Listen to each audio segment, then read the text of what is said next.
রাখি বন্ধন একটি ঐতিহ্যবাহী উৎসব যা শতাব্দীর পর শতাব্দী ধরে পালিত হয়ে আসছে।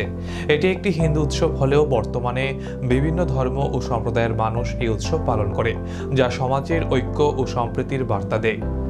রাখি বন্ধন উৎসব শুধুমাত্র ভাই ও বোনের মধ্যে সীমাবদ্ধ নয়, বরং এটি সমাজের সকল স্তরের মানুষের মধ্যে সম্প্রীতি ও ভালোবাসার বন্ধন তৈরি করে।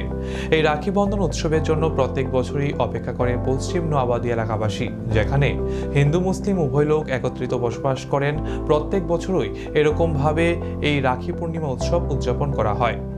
কবিগুরু রবীন্দ্রনাথ ঠাকুর এই উৎসবে জাতি ধর্ম বর্ণ নির্বিশেষে সকলের হাতে রাখি বেঁধে দিয়েছিলেন, যা সাম্প্রদায়িক সম্প্রীতি ও ঐক্যের প্রতীক ছিল। তিনি বিশ্বাস করতেন যে এই উৎসবের মাধ্যমে মানুষের মধ্যে ভ্রাতৃত্ববোধ জাগ্রত হবে এবং সবাই মিলেমিশে থাকতে শিখবে। আমরা সকলে জানি যে প্রতি বছর শ্রাবণ মাসের পূর্ণিমার তিথিতে এই রাখি বন্ধন উৎসব পালিত হয়।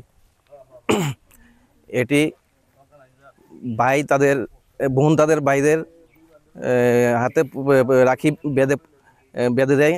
এই যে সুতো, এটা একটি সুতো নয়, এটা যে ভাইদের তাদের দীর্ঘায়ু সুখ ও সমৃদ্ধির কামনা করায় তারা। আর ভাইরা ওই দিন শপথ নেয় কি বোনদের আজীবন তারা রক্ষা করবে। আমরা 19শ শতাব্দীতে দেখেছি যে জানি আমরা সবাই যে রবীন্দ্রনাথ ঠাকুর এই ব্রিটিশদের আন্দোলনের বিরুদ্ধে গর্জে তোলার জন্য সবাইকে এই রাখি বন্ধন উৎসবের জন্য গুরুত্ব আরোপ করেন। 1905 খ্রিস্টাব্দে সালে বঙ্গভঙ্গ আন্দোলনের সময় যখন হিন্দু আর মুসলিমদের মধ্যে ওই আন্দোলনের সময় তাদের সম্প্রীতি ঐক্যের প্রতীক হিসাবে এই রাখি বন্ধনের প্রচলন করেন।